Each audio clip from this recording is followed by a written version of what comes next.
திருவாரூர் மாவட்டம் மன்னார்குடியில் நன்னிலம் சட்டமன்ற தொகுதி வேட்பாளர் ஆர் காமராஜ் மன்னார்குடி கோபாலசமுத்திரம் மேலவீதியில் கூட்டுறவு அர்பன் பேங்க் நகராட்சி மேல்நிலைப் பள்ளியில் குடும்பத்தினருடன் தனது வாக்கினை பதிவு செய்தார்.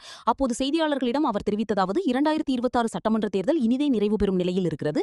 இந்த தேர்தலில் நடந்து முடிந்த சட்டமன்ற தேர்தலில் அனைத்திந்திய அண்ணா திராவிட முன்னேற்றக் கழகம் மிகப்பெரிய வெற்றியை பெற்று அண்ணன் எடப்பாடியார் அவர்களுடைய தலைமையில் ஆட்சி அமைக்கும் என்பதில் எந்தவிதம் அதைத்தான் இன்றைய தேர்தலுடைய எங்கு பார்த்தாலும் ஒரே அலையாக இருந்தது.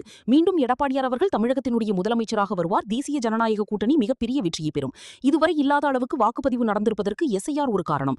எல்லோருடைய யாரு சரியான வாக்காளர்கள், உண்மையான வாக்காளர் யாரு என்பதை எஸ்ஐஆர் மூலம் சரி செய்ததனால் அது இப்ப வாக்குப்பதிவு அதிகமாக இருக்குங்கிறது என்னுடைய கருத்து.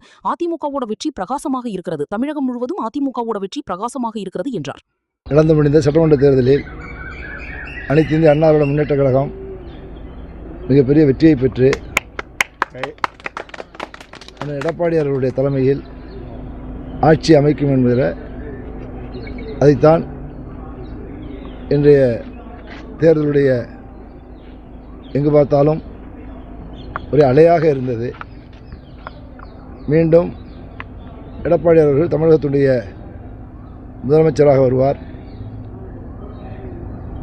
தேசிய ஜனநாயக கூட்டணி மிகப்பெரிய வெற்றியை பெறும். அப்படியெல்லாம் ஒன்றும் இல்லை. எஸ்ஐஆர் ஒரு காரணம்.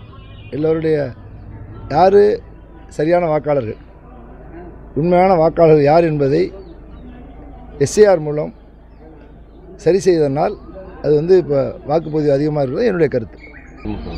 அதிமுகவுடைய வெற்றி பிரகாசமாக இருக்கிறது.